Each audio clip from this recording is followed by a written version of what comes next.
और विरह ने वहां स्थायी निवास कर लिया है। मानहु कीन विदेहपुर करुणा विरह निवास, मानहु कीन विदेहपुर करुणा विरह निवास। अब तुम्हारा सीता जी की विदाई को मैं नहीं कहूँगा, यदि विदाई की कथा कहूँगा तो शायद आगे कथा न हो पाएगी। सीता जी की जब विदाई का समय आया था, सीता जी ने तोते पाले थे, पक्षी पाले थे। सुना है तोता ने पक्षी ने सीता जी ससुराल गए, पक्षी उन्होंने निवास हो रहा है। आज जनकपुरी में करुणा और विरह छा गई। अरे केवल राजा की बात नहीं कर रहा, रानियों की बात नहीं कर रहा। अरे पक्षी रो रहे हैं आगे, आज हमारी किशोरी जा रही है। उस रोते तो मुझे दुख नहीं था, आज तो हाय हाय करके पक्षी रो रहे हैं, बाकी तोते रो रहे हैं। बेटी सीता की विदाई हो गई। शिया बिलों की धीरता भागी। जो जनक जी बहुत विद्वान थे, जिनको आप विद्वान कहते हो, शिया बिलों की धीरता भागी। रही कहावत परम विरागी, और लीन राय और लाय जानकी। और जनक जी महाराज ने बेटी सीता को हृदय से लगा लिया। गोस्वामी जी कहते मिटी महामर्याद ज्ञान की, मिटी महामर्याद ज्ञान की। जनक जैसा योगी वेदांत का पंडित जो आत्मज्ञानी है, मिटी महामर्याद ज्ञान की। बेटी आपने देखा होगा महाराज, मैंने भी देखा और आपने भी देखा है, बड़े बड़े कठोर हृदय वाले इंसान कभी न हुए। जब बेटी पालकी में बैठती है तो कोने में बैठ के रोता है, कोने पे बैठ के रो। बहुत आपने देखा नहीं देखा किसी बात तो बेटी की विदाई के समय कठोर इंसान को तुमने देखा होगा, बड़े बड़े कठोर होते हैं, नहीं होते। और जब बेटी जाती है लुट गए। बेटी की विदाई के समय लोग रोते हैं। कन्या को जग में जन्म होलो ये दुख रूप, घर में कोई न रख सको रंग होए चाहे। ये बेटी को कोई रख नहीं पाता, और वो सीता जी की विदाई हो रही है, कौन रख पाएगा? इस थोड़ी सी कथा को कह करके आगे जाऊंगा महाराज। आज रुदन हो रहा है, बाबुल बेटी रो रही है, बाप रो रहा है। डोली में जब बैठती बिटिया जाए परदेश, पत्थर से पत्थर दे सह न सके ये क्लेश। हे तो या ही विदेश,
मौजूद है और मैं कह नहीं पाऊंगा सीता विदाई।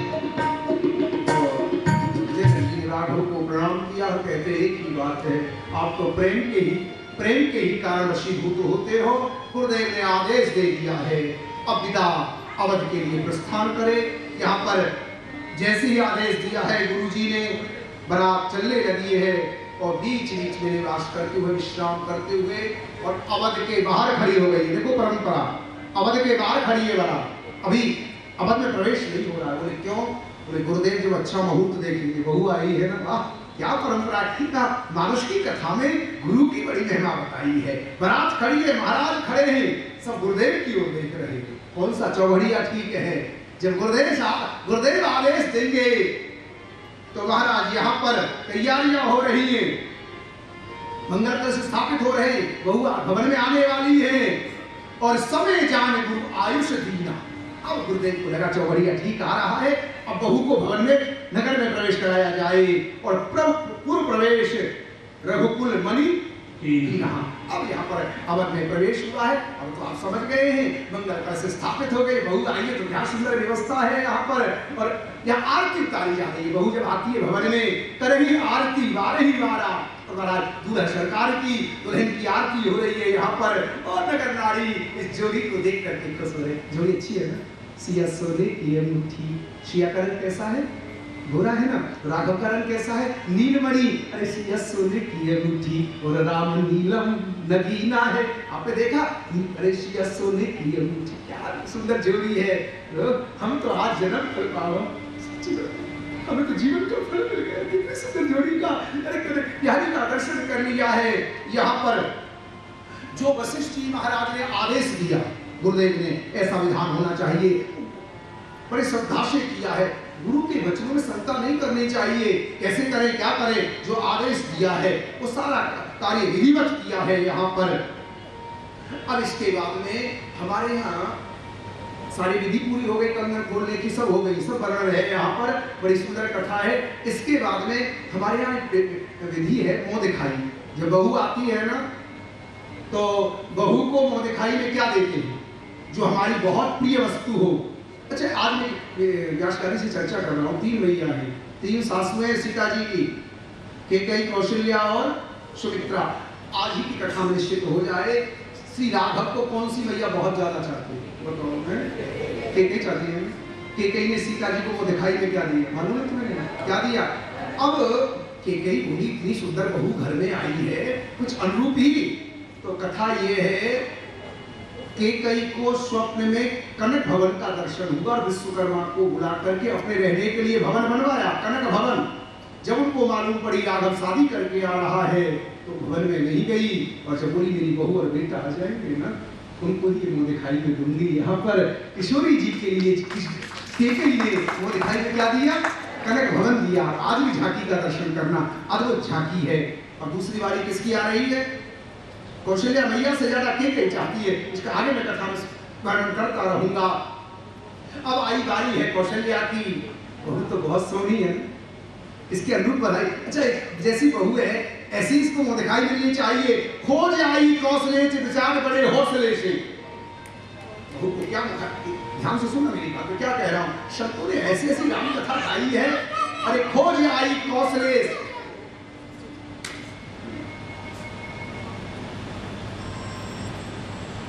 खोज आई कौशला विचार बड़े हौसले से, वधु अनुरूप कोई वस्तु ना दिखाई है। बहुत बुरावन में बहू के अनुरूप कोई वस्तु दे जाए, लेकिन महाराज अब उनको कोई वस्तु दिखाई नहीं दी है। अब लागी चिंता, कहा कहूं मुंह दिखाई में, इनको मुंह दिखाई में। अब सियासी बहू ने प्रयोग कठिनाई है, मुंह दिखाई में अनुरूप बहू के मुंह दिखाई दिया जाए। और कछु न पाई नहीं सिय समताई योग, निकट बुलाए नीलमणि रघुराई है। हाथ रघुनाथ को कह दियो सिया हाथ में, यह तो ले बहू तेरी मोह की दिखाई है, ये तो ले बहू तेरे। क्या दिया?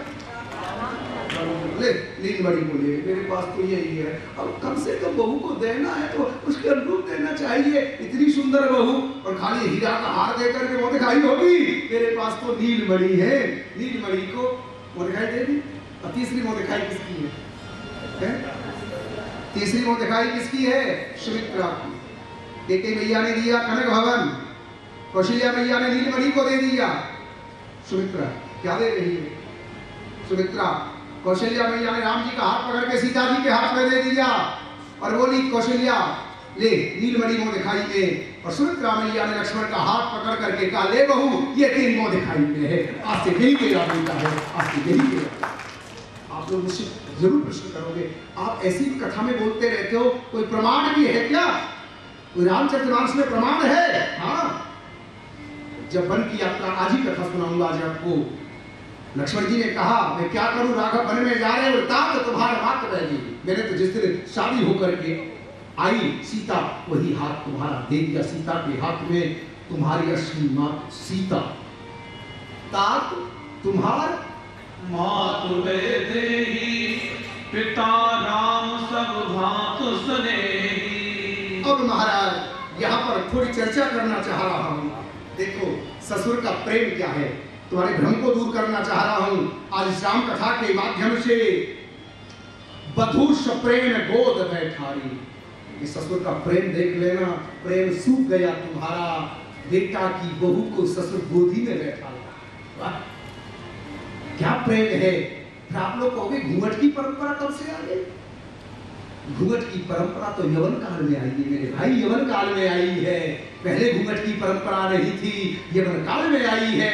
राम कथा पढ़ो समझे ससुर जी क्या कर रहे हैं। बधू सप्रेम गोद बैठारी और बार बार ही हर्ष दुलारी। प्रेम कर रहे बहू से कौन?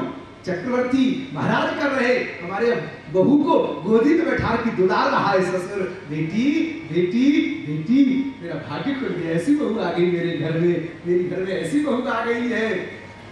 और थोड़ा और ध्यान देना कथा में, आज की कथा ससुरों को सुना रहा हूँ, थोड़ा ध्यान देना। हाँ थोड़ा ध्यान से सुनना होगा, ऐसे नहीं होगा आप अपने उत्तरदायित्व को भूल गए हैं आज महाराज।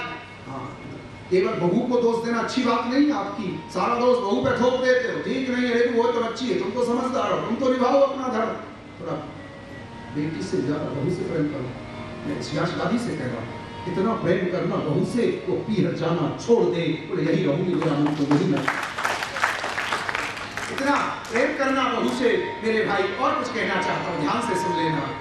क्या ससुरों के लिए उपदेश है राम कथा, तुमने बहुत पढ़ ली पर बदला नहीं जीवन। आज की राम कथा जीवन बदल देगी। गोदी में बैठा करके बहू से दुलार कर रहे हैं।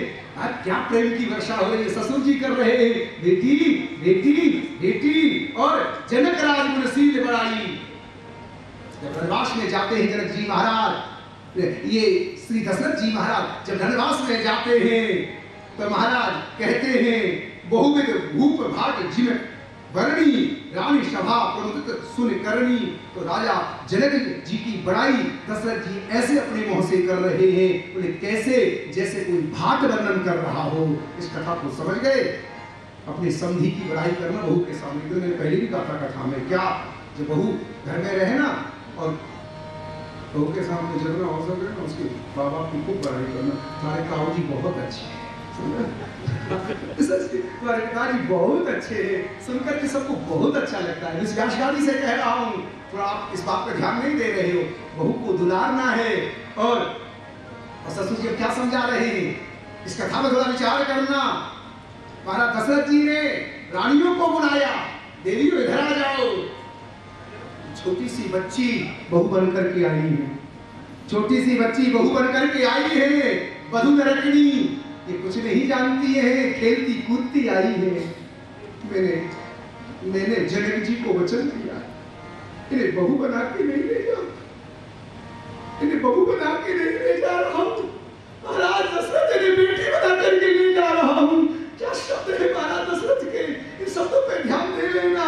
हे देवियों, हे देवियों, हे रानियों, मैं महाराज जनक को वचन दे करके आया हूं कि वह छोटी छोटी बच्ची बहू बन करके आई है और इन्हें कैसे रखना है। राखो नेक पलक की नाही, जैसे पलक पुत्री की रक्षा करते हैं, इन्हें आपकी पुत्री की तरह रखना। इन बहू को आपकी पुत्री की तरह रखना। इन्हें बहू मत समझ लेना, इन्हें बेटी से भी ज्यादा प्यार देना, इन्हें बेटी से भी ज्यादा प्यार देना है यहाँ। राकहुनैन पलक की नाई, राकहुनैन पलक की नाई।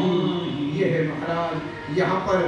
अब का समित उनीद बस सैन कराव हो जाए, हस रह गए विश्राम गृहे, रामचरण चितला। चर्चा हो रही थी सीता जी को, उर्मिला जी को, मांडवी को, सुकृति को नींद आने लगी।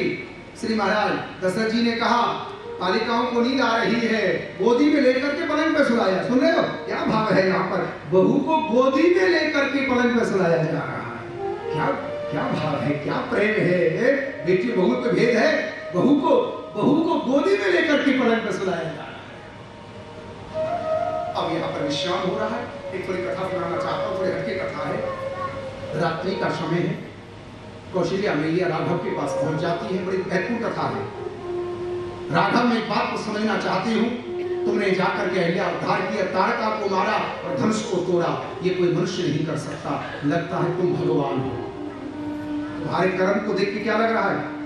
तुम भगवान हो। और लाला सचमुच तू भगवान है राघव, तो एक कौशल्या कुछ मांगने आई है रात में चुपचाप। यदि तू सचमुच भगवान है तो एक कौशल्या मांगने आई है। बोले मां क्या मांगना चाह रही हो?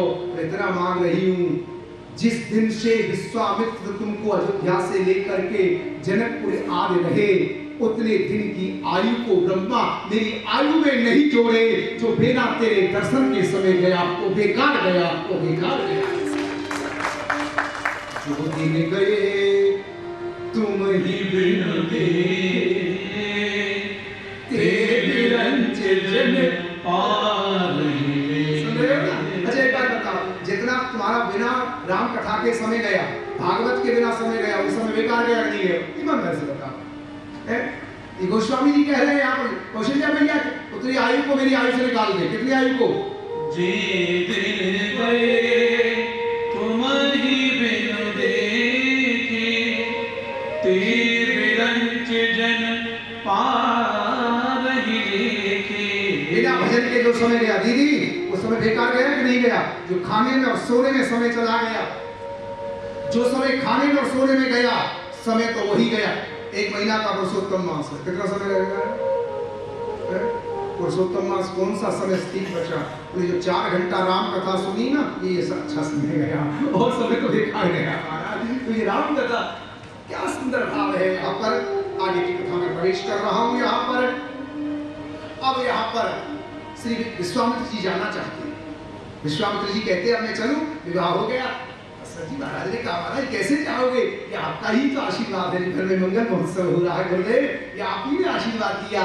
जो कि सोनी बहू आ गई है। और तो महाराज श्री विश्व गुरु का क्या सम्मान है संतों का। निज भवन में रह रहे गुरु जी, निज भवन में रह रहे। और कथा शुरू हो गई। इसकी कथा वशिष्ठ जी विश्वामित्र जी की महिमा का गान कर रहे हैं। हाँ, अब यह कथा हो रही है। कहीं वशिष्ठ धर्म इतिहासा और सुनी मुनीस सहित रनिवासा। राम लखन के मन में तो अधिक अनुराग हो रहा है यहाँ पर। अब विश्वामित्र जी रोज कहते हैं देखो महाराज हम बाबा जी हैं, और बाबा जी को तो जंगल में रहना चाहिए। बहुत दिन तक सोने के खाल में भोजन कर लिया, बहुत आनंद ले लिया, और गंगा के किनारे भजन करेंगे, गंगा के किनारे भजन करेंगे महाराज। अब यहाँ पर श्री विश्वामित्र जी की विदाई की भी कथा है। मैंने आपको श्री राम विवाह महोत्सव का वर्णन करके सुनाया है। अभी बालकांड को प्रणाम करना चाहता हूँ। निकलने का मन तो नहीं था मेरा, शायद आपका भी मन इस अवध के दिव्य प्रांगण से मंगल भवन मंगलहारी प्रभु दशरथ अजित बिहारी, आपका भी शायद निकलने को मन नहीं होगा। और आज आपको गजब की बात बता रहा हूँ। जनकपुर के संत कहते हैं राम जी हमारे यहाँ से विदा हुए ही नहीं। साची बता रहा हूँ, आप जनकपुर में जाना और वहाँ कोई ये संत स्वीकार नहीं कर सकता। बोले क्या राघव की विदाई हुई है, पर हम इस बात को कैसे कहें? अच्छा एक बात बताऊँ आपको, हमारे वृंदावन के संत क्या कहते हैं? हमारे वृंदावन के संत क्या कहते हैं? श्री कृष्ण वृंदावन छोड़ के गए ही नहीं है। वृंदावन परित्यज्य पादमेकं न गच्छति। आइए गोस्वामी जी कहते मैंने अपनी वाणी को पवित्र करने के लिए ये राम विवाह का वर्णन किया है। आइए राम विवाह को विश्राम देना चाहता हूँ। पावन करन कारण राम जैसे तुलसी बनो राम जैसे तुलसी बनो राम जैसे तुलसी बनो रघुवीर चरित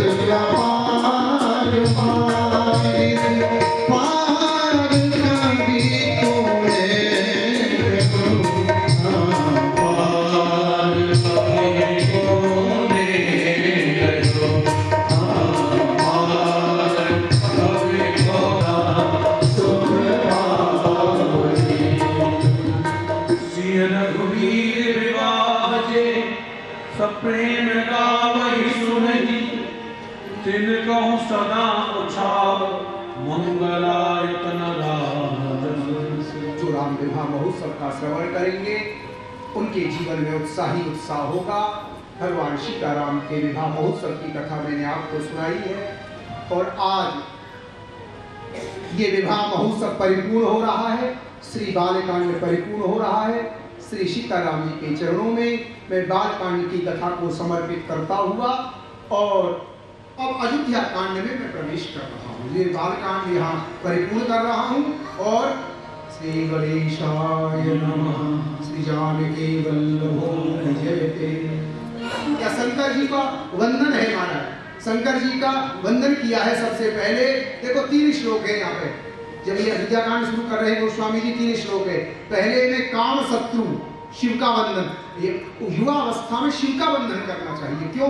शंकर जी ने काम को जलाया है ना, युवा अवस्था में काम ही तो परेशान करता है। युवा अवस्था में काम, पहले श्लोक में शिव वंदन है, दूसरे में श्री राम की वनवास की झांकी है और तीसरे में जो बड़ा महत्वपूर्ण श्लोक है, आइए मैं नमस्कार कर रहा हूँ।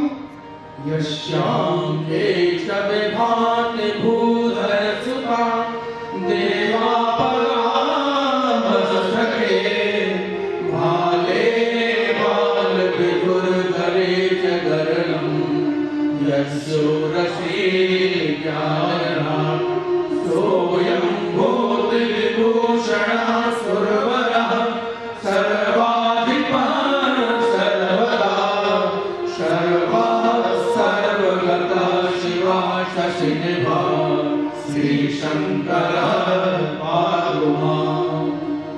संसमायागतावसे कर सखा नमो रे वनवास दुःखता मुखाम्बुज श्री रघुनंदनस्य सदा तुसा मंगल मंगल प्रदा। तीसरा श्लोक सब गाएंगे।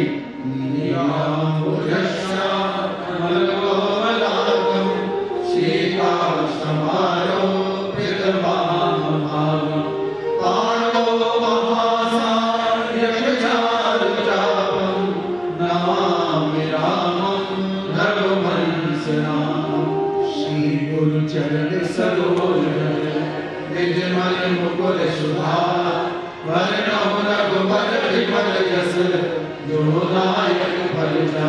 3 श्लोक है काम का वंदन, शिव का वंदन करके काम को समाप्त करना, वनवास की चित्रण, और यहाँ पर श्री गुरु के चरणों का वंदन किया है। जब तक गुरु के चरणों की धूली लेकर के, जब तक गुरु के चरणों की धूली लेकर के तुम आंखों में अंजन नहीं करोगे, दोष दूर नहीं होंगे। अब मैं आगे कथा में प्रवेश कर रहा हूँ। यहाँ पे महाराज उत्सव हो रहे हैं, आनंद हो रहा है।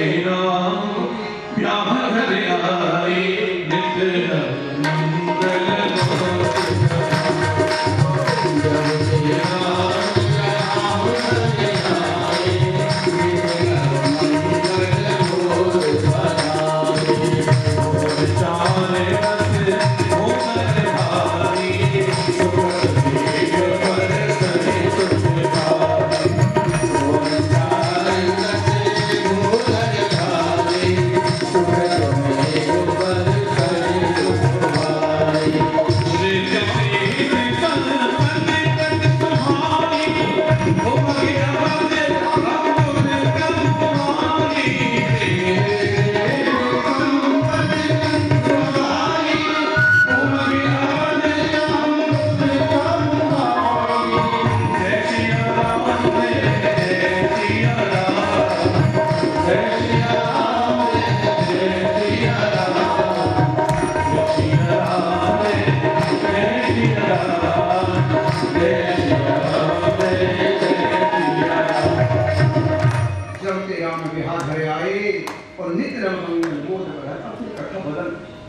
गंभीर चिंतन आरंभ हो रहा है। यहाँ पर विवाह महोत्सव हो गया, आनंद ही आनंद, या सीताराम विराजमान है, आनंद होगा क्या होगा, आनंद ही आनंद है।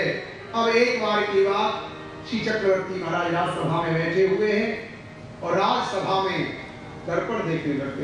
आपके मन में अजीब जैसा प्रश्न चिंता समझ में नहीं आ रहा। ऑफिस में दर्पण का क्या मतलब? ऑफिस में आप दर्पण रखते हो टेबल पे? आपसे पूछ रहा हूँ। आप कैसी बात करते हो कि सभा मंडप में और दर्पण एक समय सब सहत समाज राज सभा रघुराज विराजा या वर्णन कर रहे हैं।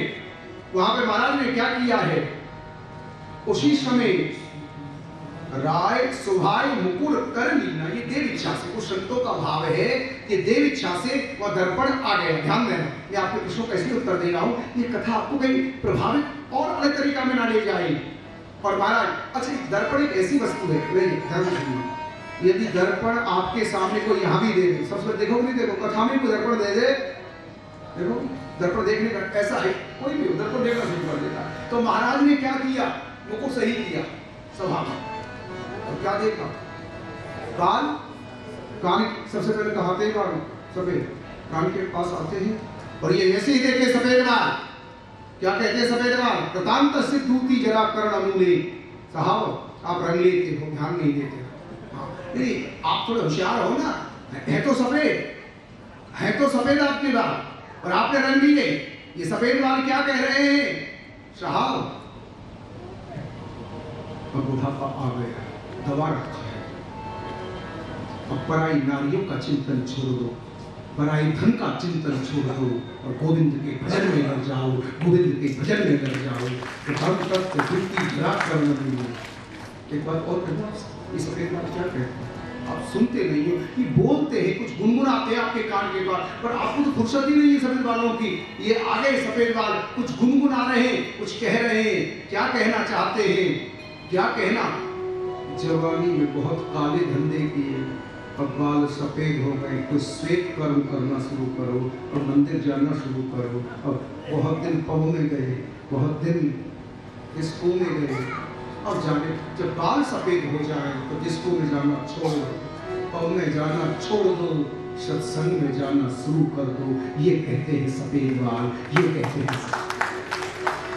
कुछ लोग नहीं मानते हैं, कुछ लोग बाल काले करके फिर भी डिस्को में चले जाते हैं, बाल भी काले, ड्रेस भी काली। कई लोग तो जाते हैं, अब तो ऐसा नहीं करते, वो काले कपड़े पहन के काले बाल बन के जाते हैं, सारे ब्लैक होकर के जाते हैं। देखा है तुमने, तो क्या कह रहे हैं, ये उपदेश दे रहे हैं, बहुत सुंदर उपदेश है, ध्यान देना। ये उपदेश क्या दे रहे हैं, सफेद बाल, बेटा को सत्ता दे दो, चलो ऐसा करता हूँ। ये वृंदावन कब जाना चाहिए आपके विचार से, जब बेटा कमाना शुरू कर दे, आपका विचार क्या है, बेटों की शादी हो गई, पोते हो गए, पोती हो गई, अब कब तक रहोगे तुम, तो सीमा है, सीमा होती है कोई चीज की, अरे कब तक रहने का मन है तुम्हारा, चलो ना भजन करेंगे। क्या कर रहा है, बच्चों को दे दो सत्ता और निकल पड़ो सत्य की खोज में, यही सफेद बालों का संदेश है। फल पक रहा है, फल पक रहा है, कभी भी टपक जाएगा, जब तेरी गोली उठाई जाएगी, बिन मभूत के उठाई जाएगी, आओ भजन करो, मेरे व्यास आदि का संदेश है ये सफेद बाल। कई लोग मुझसे भी कहते हैं, और सुंदर लगोगे बाल रंगलिया,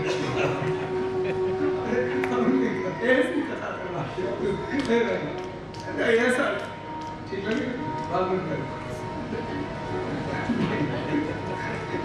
यदि सफेद बाल है तो ये एक संबोधन दे रहे हैं। अब बुढ़ापा आ गया है, थोड़ा सा भजन में मन लगाइए, भोजन में। तो श्री महाराज ने विचार किया, चक्रवर्ती जी ने, आज की कथा बड़ी शिक्षा पर कथा है, महाराज ने विचार किया है, क्यों ना बेटा को सत्ता देकर के सत्य की खोज में निकल जाऊं। बहुत अच्छा विचार, कैसा विचार लगा पूरा जी, बेटा को सत्ता दे दूं, उनमें शक्ति की खोज में निकल जाऊं। अच्छा ये बताइए, इस सबसे पहले सलाह किससे लेते हैं महाराज, बोलो ना, आप लोग बोलते नहीं, मैं कितने दिन से कर रहा हूं, किससे, घरवाली से ना, गुरु के पास जाओ, समाधान गुरु करेंगे। घरवाली तो कभी कभी स्वार्थ बस कुछ उल्टा सीधा भी बात कहते हैं, नहीं जी अभी नहीं जाना है, पर पोता हो जाए तब जाएंगे। वो तो ये कह सकती है कभी कभी, पर गुरु के पास में गए हैं, गुरु वही सलाह देगा चेला का जो कल्याण होगा। जाकर के गुरु को प्रणाम किया, बेटा नहीं हुआ तो गुरु के पास गई, आज बाल सफेद हुए गुरु के पास में गई। महाराज एक बात कहनी है, राघव बड़े हो गए, राघव बड़े 27 वर्ष के हो गए हैं। नगरवासी चाहते हैं इनको सत्ता दे दी जाए, आपका आदेश क्या है? गुरुदेव हंस करके बोले ये पूछने की बात है, जल्दी कर जल्दी कर, ये विचार बहुत अच्छा है, तू भजन कर, देर विलंब न करिए साथ ये सभी समाज, जल्दी करो तैयारी करो, चारों समुद्रों का जल बनाया जाए, तैयारी करो, देर विलंब न करिए नव साथ ये सभी समाज सुदर्शन मंगल कभी जब राम होंगे। अच्छा एक शब्द पे ध्यान देना मेरे भाई है, बड़ा महत्वपूर्ण शब्द कहा है। राजा ने पूछा मुहूर्त निकाल दो, मेरी बात पर ध्यान देना होगा आपको। गोस्वामी जी मेरी बात का मतलब मैं अपने मन से नहीं कह रहा, गोस्वामी जी क्या कह रहे हैं? राजा ने कहा मुहूर्त निकाल दो, क्या कह रहे? बेग विलंब, जल्दी कर जल्दी, क्या कर इशारा कर रहे हैं? आज हो गया तो हो गया, तुम नहीं तो फिर 14 वर्ष लगेंगे। ये बात सुनते भी सुन क्या कह रहा हूँ, बेग विलंब न करिए, आज का ही समय है, बस ये जल्दी कर दिया तो हो गया। राजा ने कहा कल करूंगा, बस यही मैं कर रहा हूँ, भजन का समय आज है। और तुम क्या कहते हैं? आज तो बोर हो गया, कल करूंगा। एक विलंब न करिए ना, महाराज ने आदेश दे दिया और महाराज मंत्रियों को आदेश दे दिया, गुरुदेव ने आदेश दे दिया है राजगद्दी की तैयारियां होने लग जाए। और महाराज मंत्री तैयारियां करने लगे हैं, अब राम राज गादी पर बैठेंगे, तैयारियां हो रही हैं। आज हमारे राम राजगद्दी पर बैठेंगे, जय जयकार की ध्वनि हो रही है यहाँ पर। और यहाँ पर आज अवध में बाजे बज रहे हैं, बाजा गह गए अवध बधावा, जय हो जय हो, राम राजगद्दी होने वाली है। आपको मालूम है क्या? एक से कह रहे हैं राम कल होंगे राजा राम, कल होंगे राजा राम, कल होंगे राजा राम, कल होंगे राजा राम, राम राम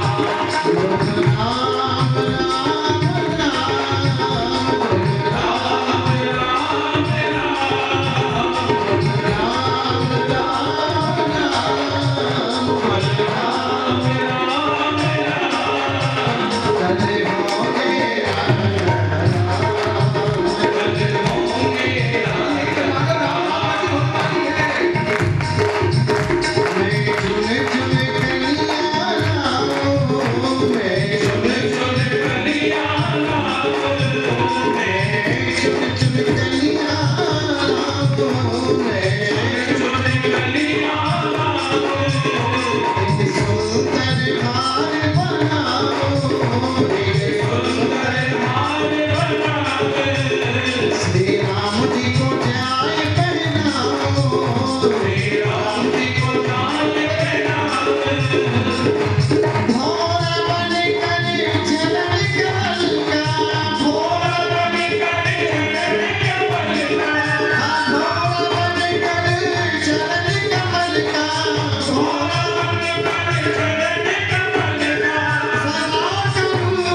में प्रभु के चरण नवाऊं। भोला बनकर चरण कमल का, भोला बनकर चरण कमल का, भोला बनकर चरण कमल का, भोला बनकर चरण कमल का, सदा करूं रसगान।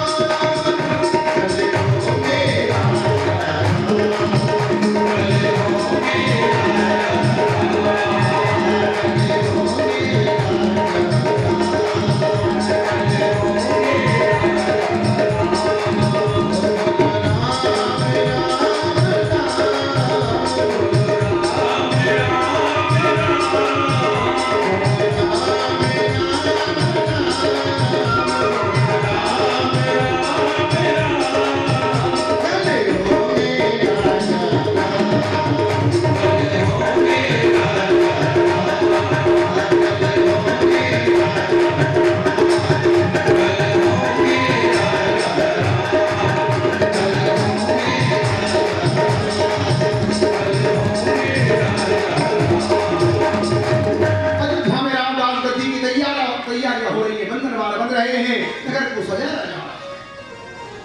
आवाज में जय जयकार की ध्वनि हो रही है। कल होंगे राजा, नगर में खुशी की लहर घूम रही है। राघवेंद्र सरकार राजगद्दी पर बैठेंगे। कल राजगद्दी का समय है ना, तो वशिष्ठ जी महाराज के पास श्री चक्रवर्ती जी महाराज गए। आज रात्रि में संयम से रहना, आपको मालूम है राज्याभिषेक होना एक नियम होता है, जमीन में सोना है, ब्रह्मचर्य व्रत का पालन करना है, क्योंकि सत्ता संभाल ली अवध की और सिंहासन को साधारण सिंहासन नहीं अवध का। तो गुरुदेव आप जाके राम जी को शिक्षा देकर के आवे कि आज की रात्रि निर्विघ्न संपन्न हो, तो कल राजगद्दी पे राज्याभिषेक हो जावे। सर गुरुदेव राघव के भवन में जा रहे सेवक सतर स्वामी आगमन, मंगल मूल अमंगल गमनु। एक राघव ने महाराज वशिष्ठ जी का स्वागत किया है। शिष्य के घर यदि गुरु आवे तो क्या करता मालूम है, अमंगलों को हरण कर लेता है और मंगल ही मंगल हो जाता है। प्रभु गुरुदेव आपने एक बात अच्छी नहीं की, आप क्यों आए? आप खबर कर देते मैं आ जाता ना। प्रभु ताता जी प्रभु की स्नेहु, हे गुरुदेव आपने तो आज महत्ता को छोड़ दिया, चेला जाता है गुरु के यहाँ। प्रभु ताता जी प्रभु की स्नेहु और भयो पुनीत आज यह रेहू, आज आपने उस मर्यादा को, कैसी मर्यादा, चेला चलता है गुरु के यहाँ, आप स्वयं आ गए हैं। हे राघव मैं कुछ कहने आया हूँ आपसे। आपके पिताजी आपको राजगद्दी देना चाहते हैं, वो कहते हैं तो भजन करूंगा। राघव सब लायक हो गया है और नगरवासी भी चाहते हैं, पूरा राष्ट्र चाहता है आप राजगद्दी पर बैठे। तो एक बात कहना चाहता हूँ, हे राघवेंद्र अब तुम्हें संयम से रहना है, संयम का जमीन में शयन करना है, फलहार लेना है, सारे नियम बता दिए। गुरुदेव ऐसा कह के चले गए। राम जी को खुशी नहीं हो रही, ध्यान से सुनिए। जन में एक संग सब भाई और भोजन हम चारों भाइयों का जन्म एक साथ हुआ, नामकरण एक साथ हुआ, कर्ण छेदन विवाह हो रहा है। राज अकेले को, चारों भाइयों को मिलना चाहिए। अरे वाह राघव, राम कथा जीवन बदल देती है। मुझे सत्ता मिले मैं प्रसन्न हो जाऊंगा। राम जी को कष्ट हो रहा है, क्या कष्ट हो रहा है कि मुझे अकेले को सत्ता दी जा रही है। अब तो महाराज राम जी प्रसन्न नहीं, लक्ष्मण जी बड़े प्रसन्न हैं। लक्ष्मण जी कह रहे वाह आनंद आ गया, तैयारियां चल रही हैं। झांकी पे ध्यान देना, थोड़ी कथा बदल रही है। और मैं एक बात कहूँ, ये राम कथा कुछ ना कुछ मुझे देकर के जा रही है। यहाँ नगरवासी कहते हैं कनक सिंहासन सिया समेता बैठे राम होए चित चेता। सोने के सिंहासन पर कनक भवन बिहारी बैठेंगे, आनंद आ जाएगा। ओहो नींद नहीं आ रही, ध्यान देना नींद नहीं आ रही। कब सुबह हो और कब श्री राम राजगद्दी पर। आपको कैसा लगा? ऐसा ही लगा है ना, कैसे रात बीते, कैसे रात बीते। और कब श्री राम सिंहासन पर बैठे। एक पक्ष, दो पक्ष हैं जी, एक खुशी और एक दुखी। दुखी कौन बताओ आपको? देवता दुखी है। तो दुखी है, आप पूछ क्यों ले रहे हो? इनको लगा राघव सिंहासन पर बैठ के रावण कैसे मरेगा, ये रावण बनना चाहिए। अवध के नरनारी खुश हैं, देवता दुखी है और सरस्वती जी के पास में प्रार्थना करते हैं, हे देवी सरस्वती, हे शारदे। हे देवो क्या बात है, अरे आप एक कार्य कर दो, हमारी ओर देखिए। राम की राजगद्दी ना हो, यदि राम की राजगद्दी हो गई तो रावण नहीं मरेगा, रावण नहीं मरेगा। रावण आप ऐसा कार्य करो, राम जाए वन राज तज होए सकल सुर, राजगद्दी ना हो वन में जाए, वहां पर राजगद्दी हो जाएगी। हम चरण बार बार विनती करने लगे हैं, सरस्वती ने डांटा उनको, नीचे निगाह से नीचे कर देते, भेजो स्वर्ग में भेजते हो नीचे, अरे किसी उत्कर्ष को सही नहीं कर सकते हो। परंतु सरस्वती जी को लगा कार्य को करना ही देव कार्य है, ये साधारण कार्य नहीं है। अब सरस्वती जी आ गई, थोड़ा सा ध्यान देना कथा में, बहुत सुंदर कथा।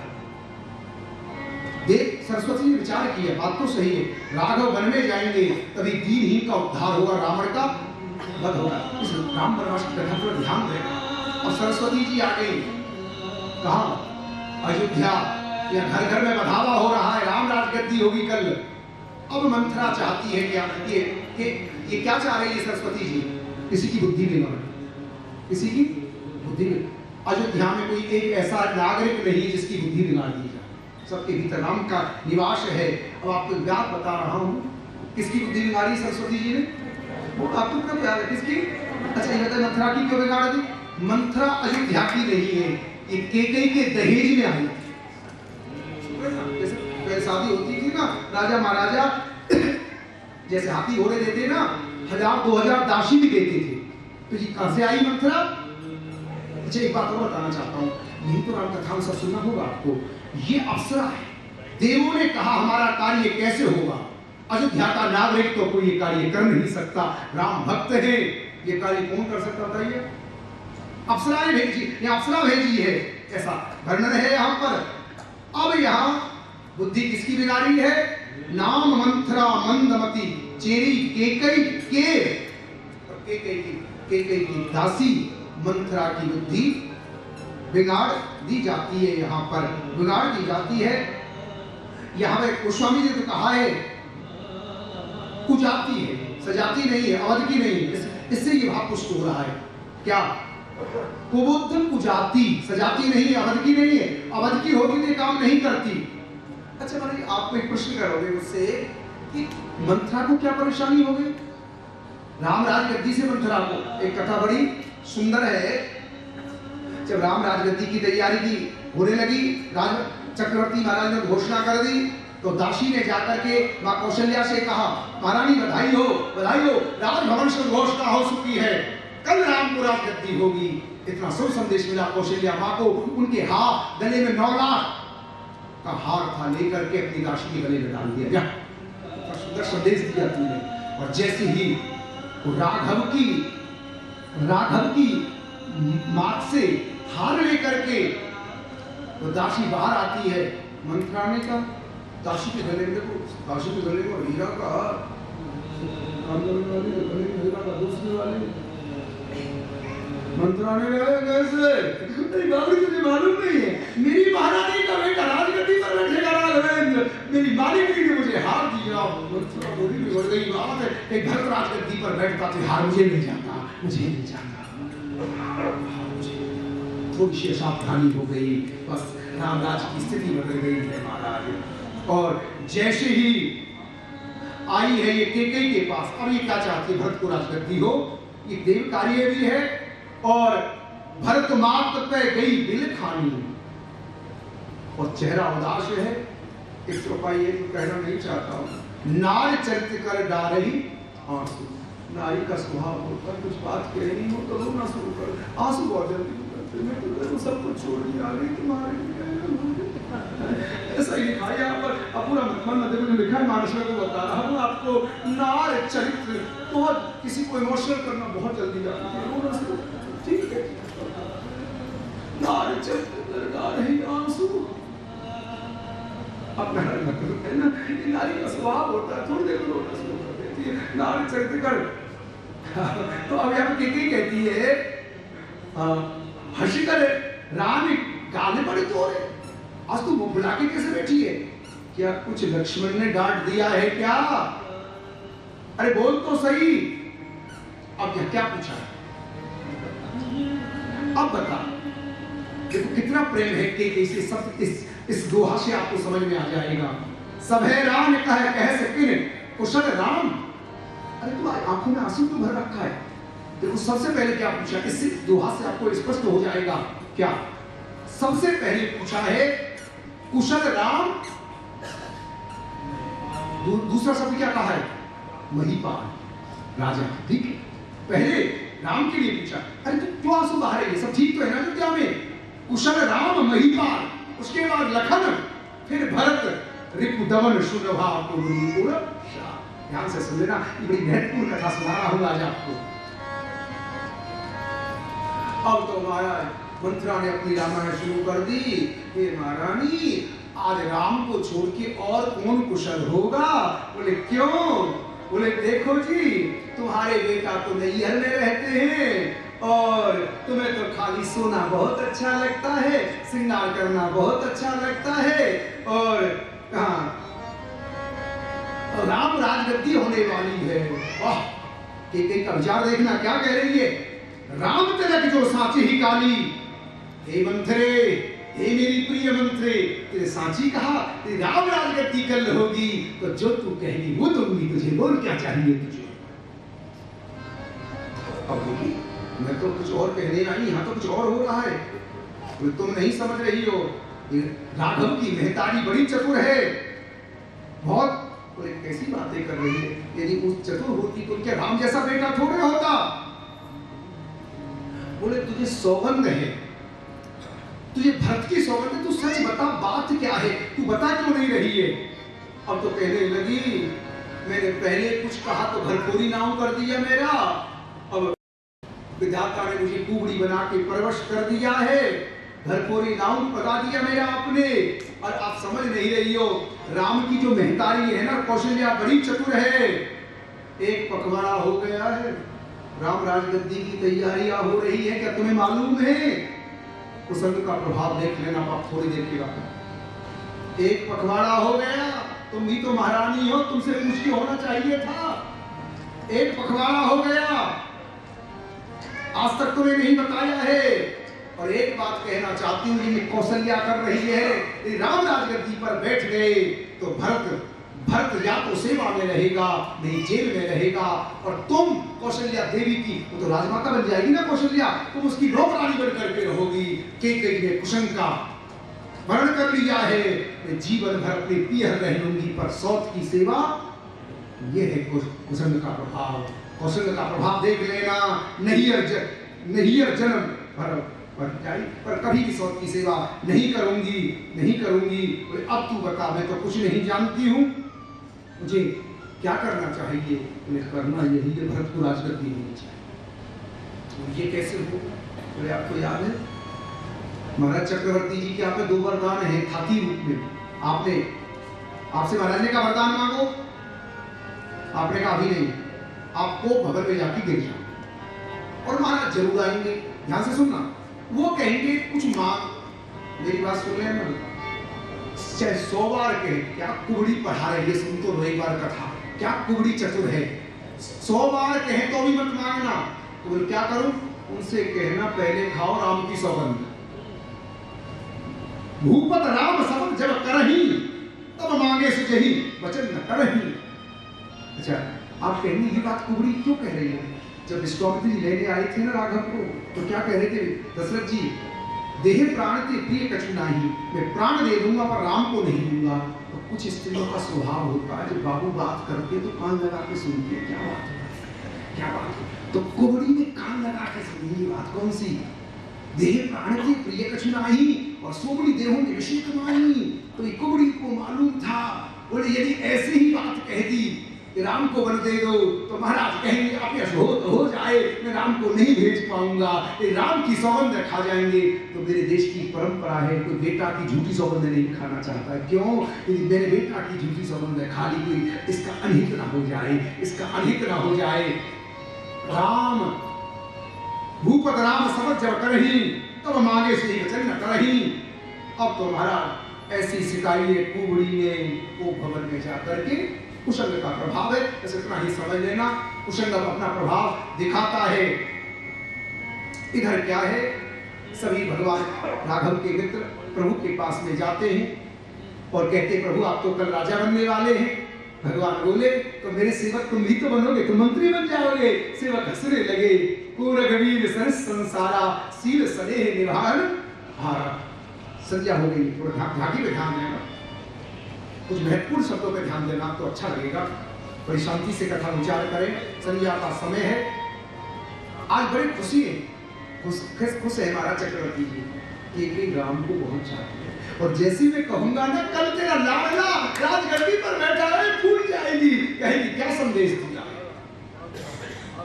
जैसी राजा चक्रवर्ती संध्या के समय राजभवन में जा रहे हैं, सेविका से पूछा तेरी रानी कहाँ? वो भवन का नाम सुनते ही राजा महाराजाओं के यहाँ वो भवन का अलग स्थान होता था। पत्नी जब नाराज होती थी ना तो मालूम पड़ जाता था। वो भवन की बात सुन करके, वो भवन की बात सुन करके राजा कांपने लगे।